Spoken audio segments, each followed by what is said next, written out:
The Racial Justice Network, a group based in England, is in town. And so this is the first activity of the 3 other activities that are supposed to happen. And it's very nice that it's happened at Alliance Girls High School.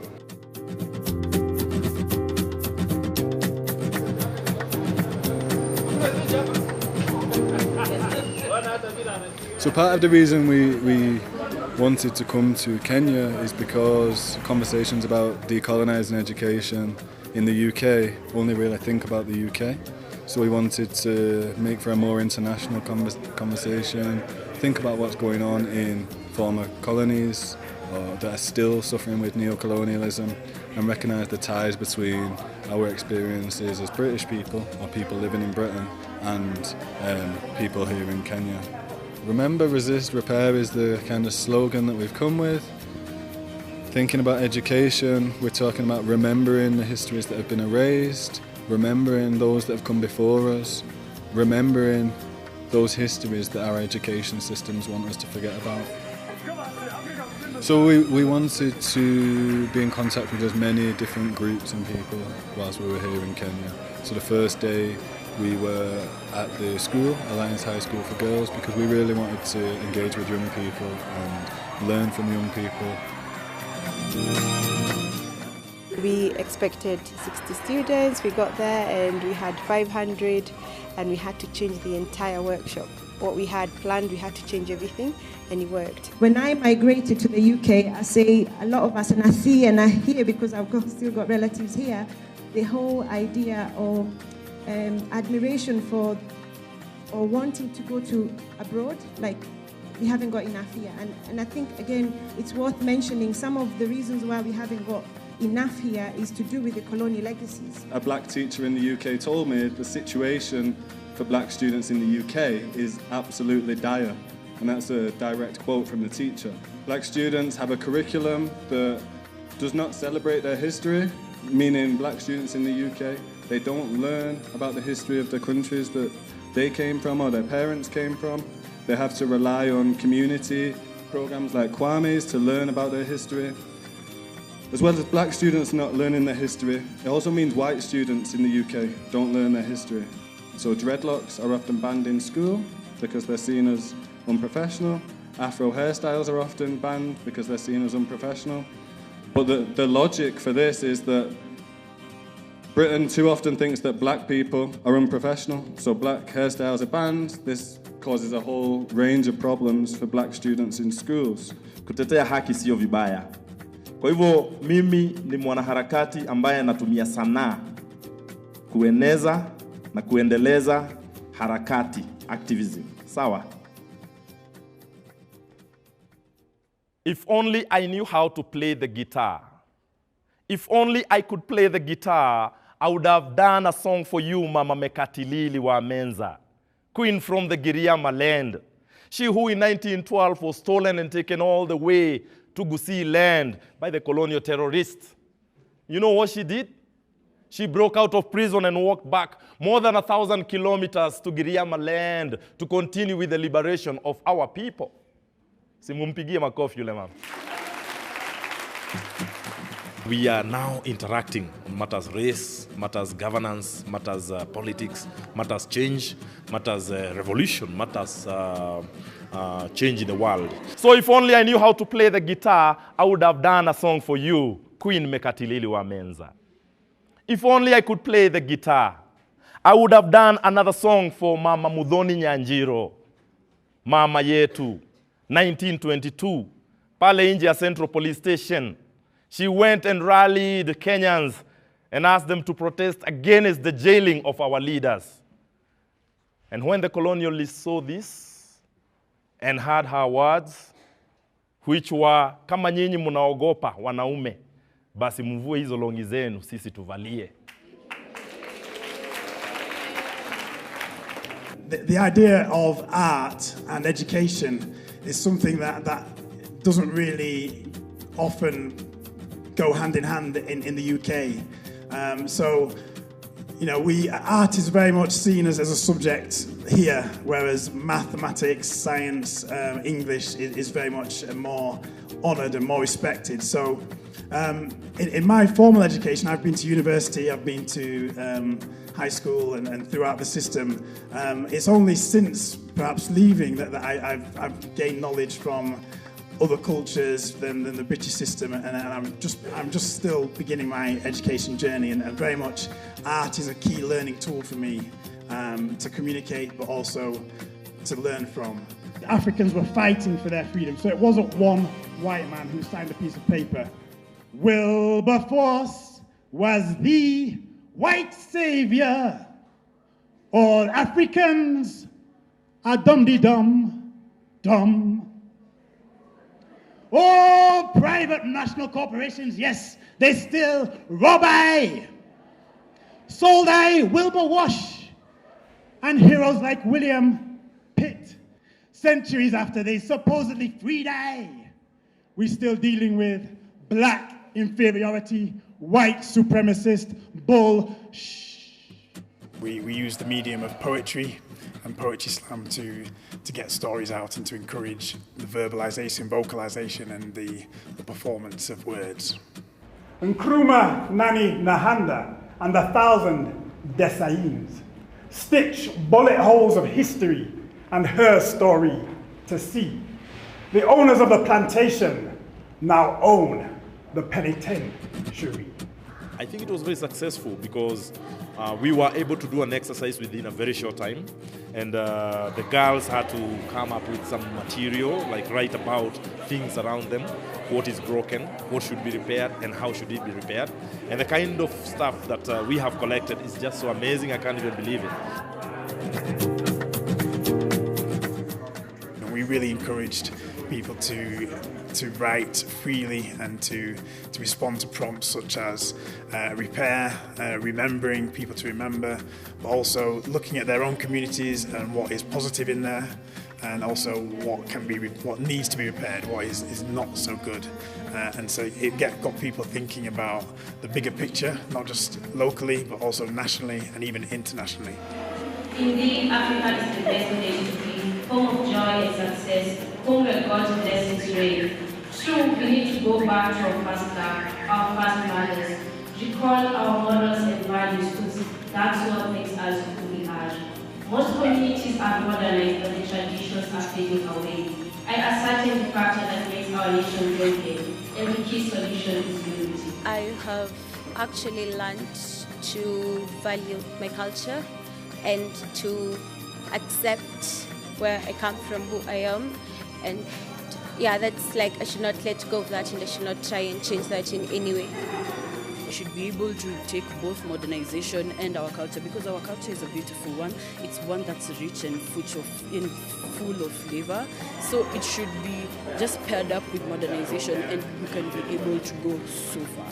And as we've seen, there's some real fire from the students, and there's some people who we can see will really go, hopefully become president, or even when they become of age, there may not need to be a president, there may be some other form of governance which may be decolonial. So I think there's so much energy and so much spirit in the room. From the reaction of the girls, I must say that it was really a successful event. One is that we didn't have enough time. As much as we had the whole afternoon, it was still not enough, but it was not enough in a very positive way. In a positive way of saying they were hungry, they were thirsty for more. It's only that time did not allow. The girls were starting to think towards the alternative, like what is the alternative way of education? What is the alternative way of learning history? What is the alternative way of expressing yourself? And those who came actually afterwards, there are some who informally came and said, actually, you know what? I want to become a poet like you. Another one came and said, you know what? I want to become a politician. But my parents don't let me do this because politicians are known to be nasty and dirty. But in the informal settings, I was able to tell them that it's okay to become a politician so that you can change the way politics is done. So I think even to the parents and to the teachers and to the institutions, let us open up the minds of the students. Let us not confine them, that you're not supposed to think this way, you're not supposed to think that way. Actually, one of them came and said, you know what, I want to become a dreadlock like you. And I said, yeah, that is nice because it's a way of expression. So learn more about dreadlocks, get to know more about Dedan Kimathi, Muthoni Nyanjiro, and those who fought for independence. And then you'll have now a purpose and a reason to have your hair like mine.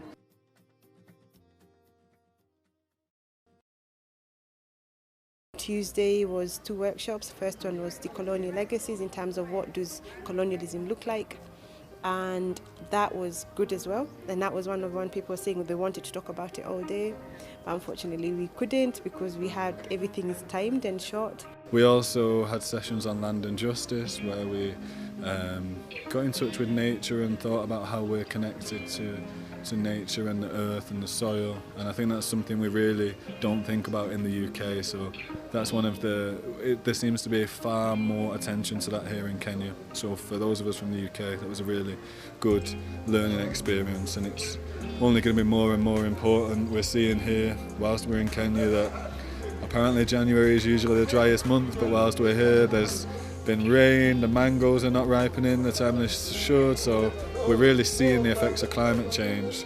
So we should already have been in touch with nature, but you know, it's really, really important that we do that now. We went out in the community and we did some things and spoke to trees.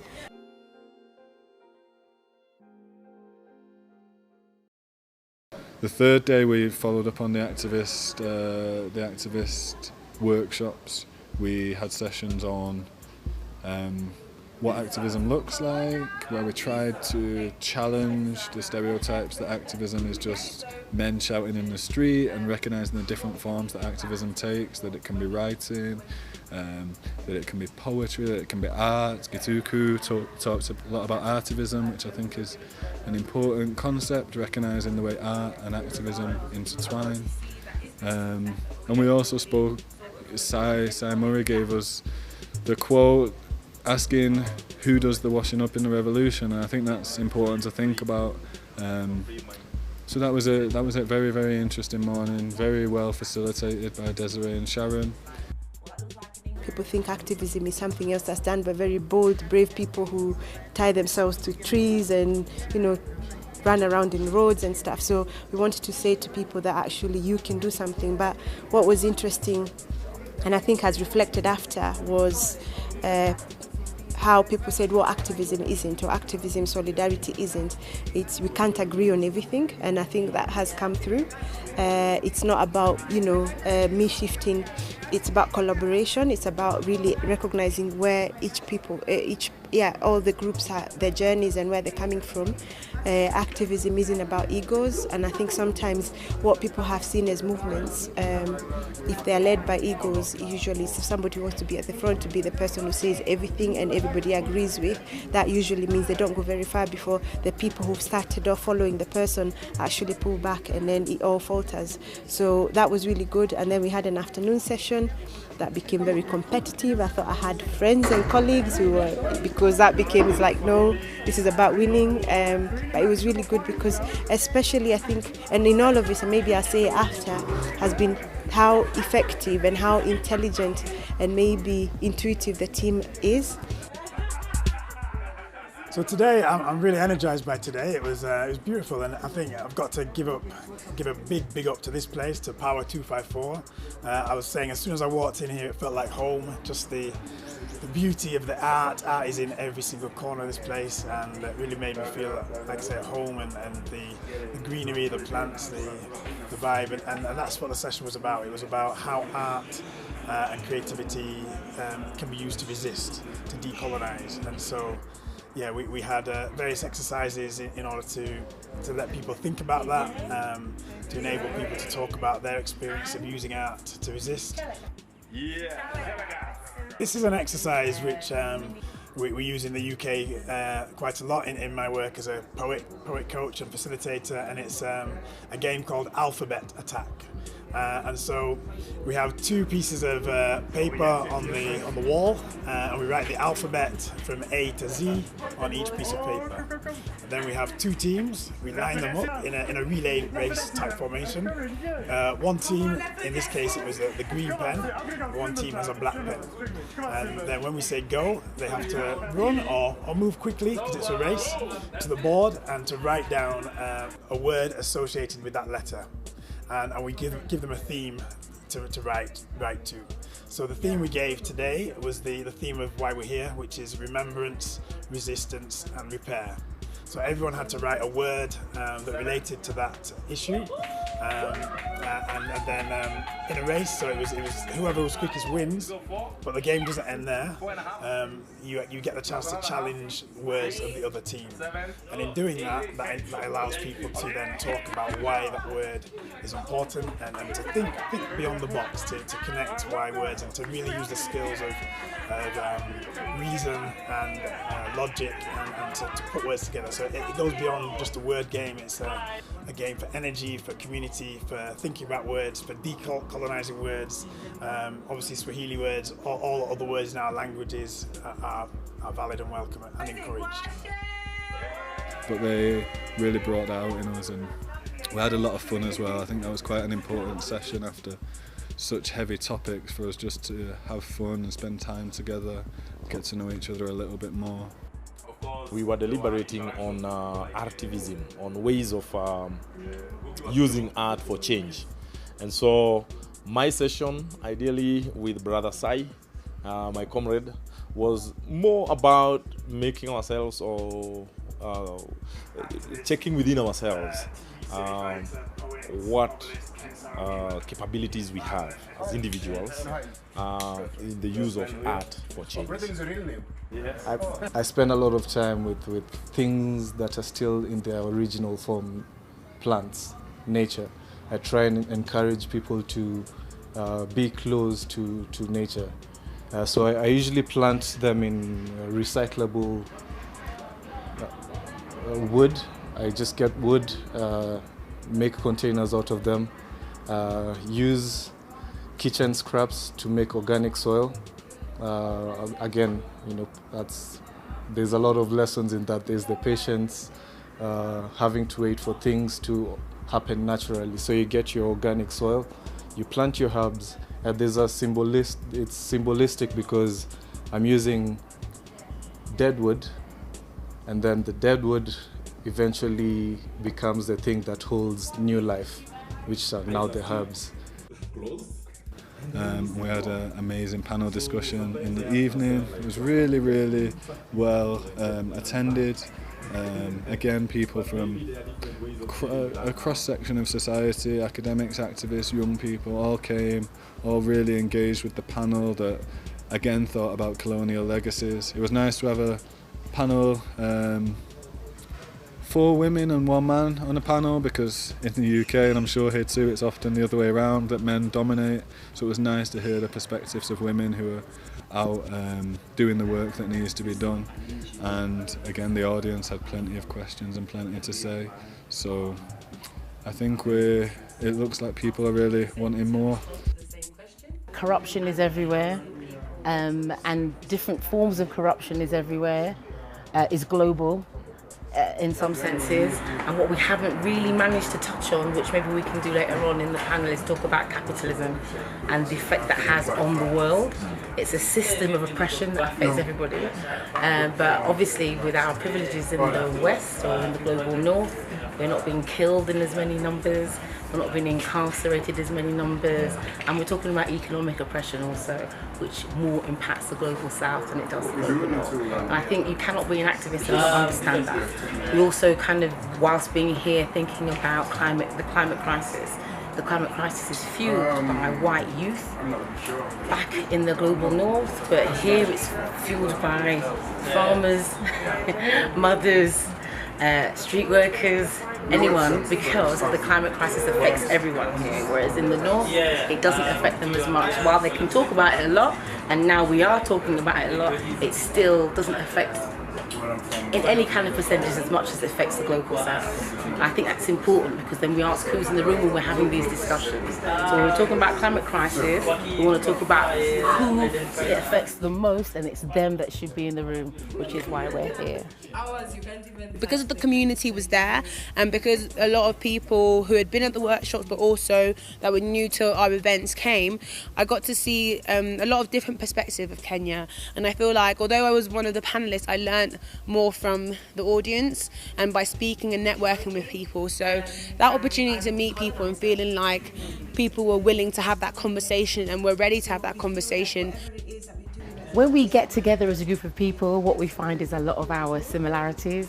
So there wasn't necessarily anything that was surprising, but what there was a difference of understanding what we understand activism to be and the consequences of activism, which is different. That was the thing that was crucial, is that being privileged from where we're from, the consequences of activism will not be the same as somebody from Kenya and what that impact it will have on them and their lives and family.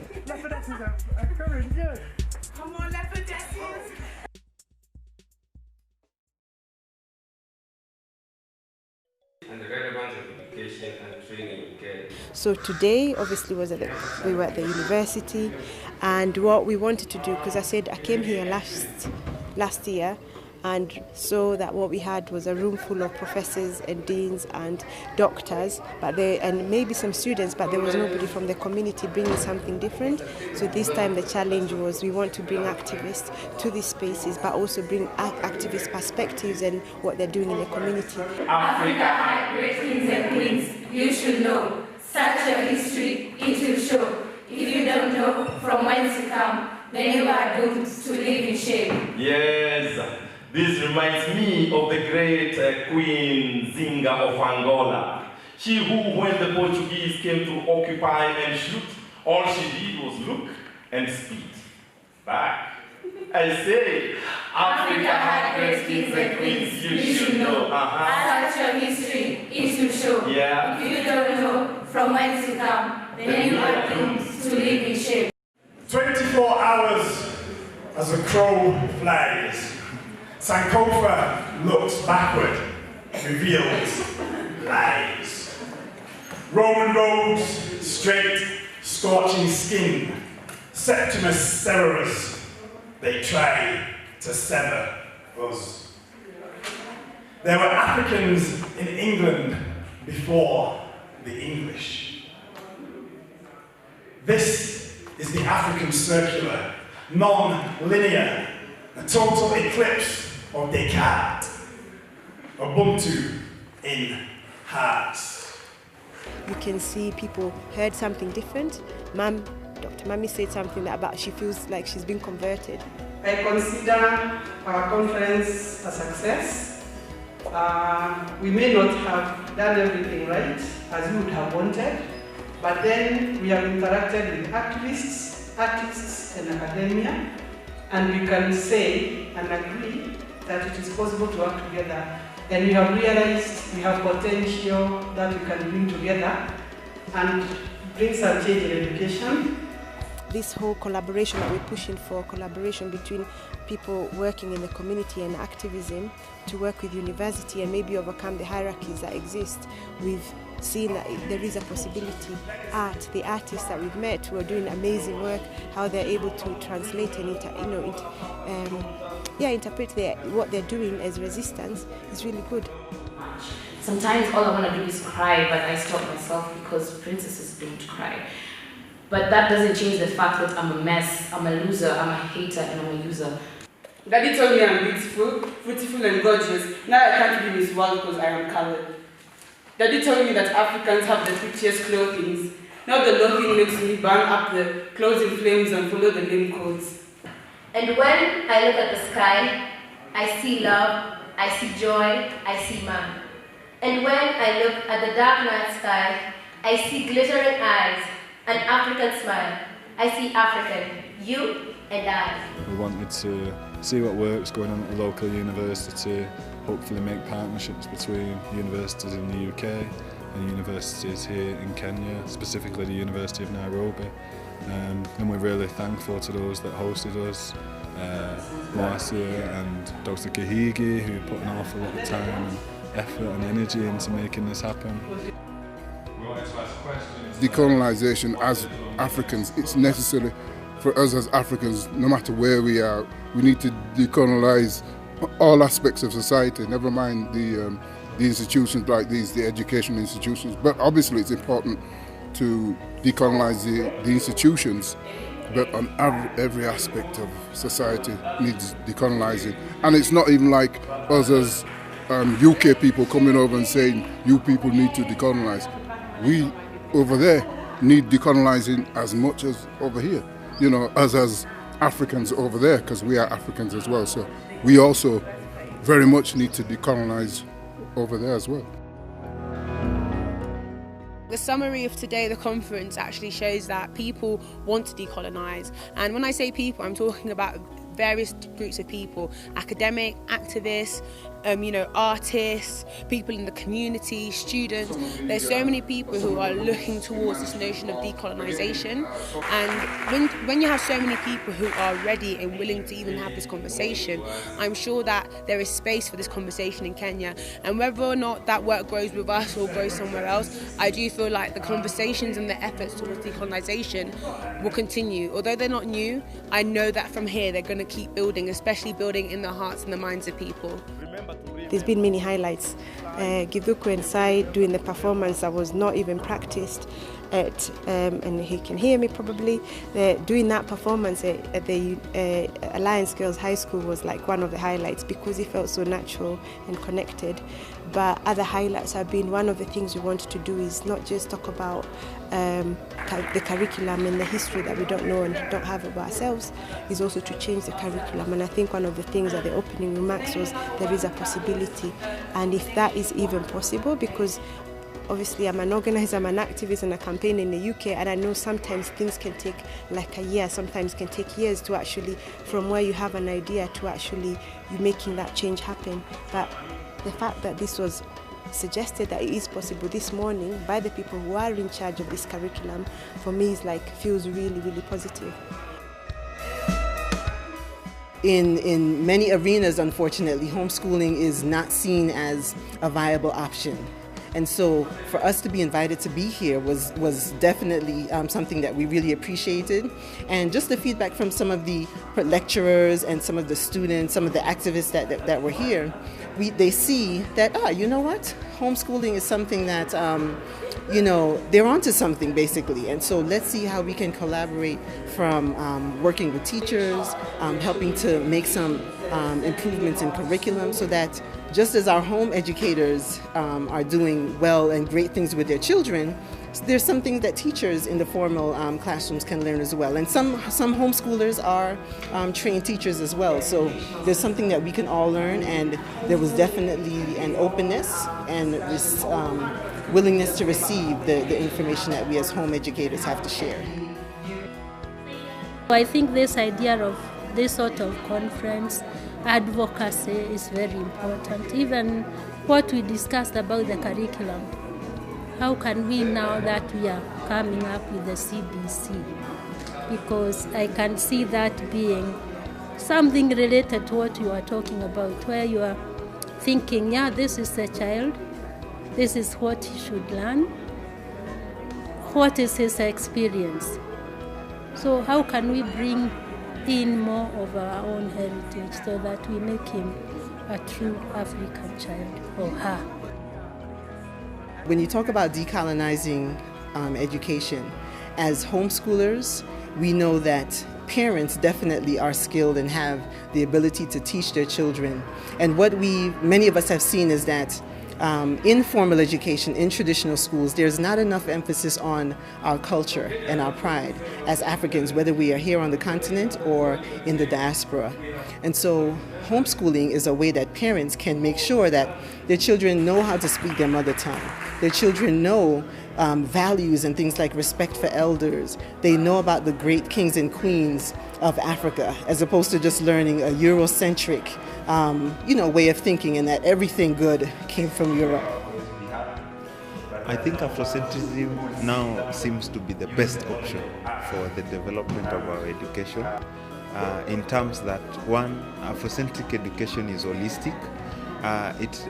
We don't measure a child's capability just because of grades. Grades will be useless even if you have good grades, but you don't know where your roots are from. If you don't know what your forefathers used to do, if you don't know what your forefathers accomplished. So the best way and the best method for our education is for us to go to the Afrocentric way, Afrocentric alternative, because it is offering a holistic thing that is going to develop a child physically, mentally, and socially and globally. For us to also open up the new waves for our young generations who are coming up, for them to understand that being an African is just like being an ordinary person. Being an African is just like being a European. There's no difference.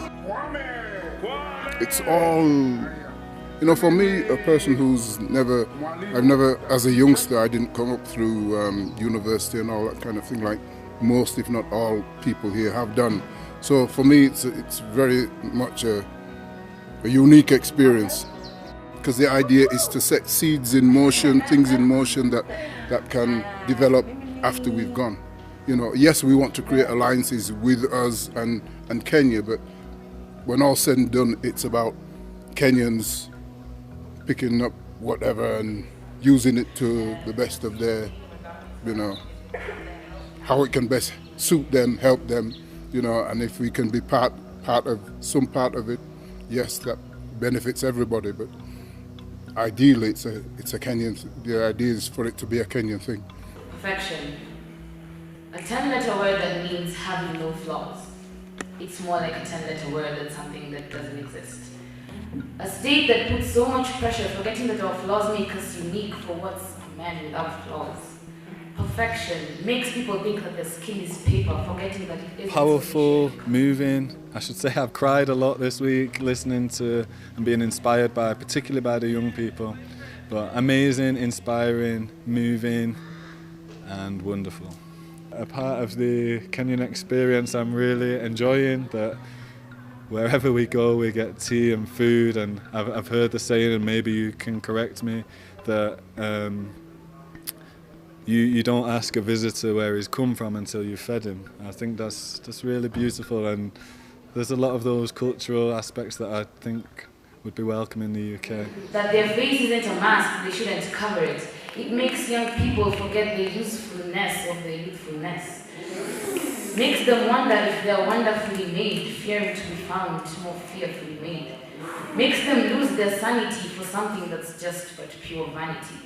Brown skin, pretty brown eyes, slim waist, long nose, hips wide, thigh gaps. What good would it do when you lose a permanent spirit to acquire a temporary illusion? Perfection, a 10-letter word for something that doesn't exist. A few Swahili words that you've learned now? Parachichi, kwashe. There's one yesterday about the young people teaching me that Jambo is 80s, so they say Nyaje. Is that right?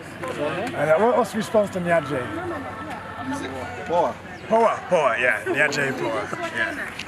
Right, I need more vocabulary. I'm feeling so blessed and honoured, and just a little bit emotional. It's been beautiful, and I think the hospitality, what everyone's given, we've just been so welcomed, and it's beautiful. From us at Racial Justice Network, this is a wrap, and we will see you soon. This is going to continue, but thank you very much, and we will see you soon.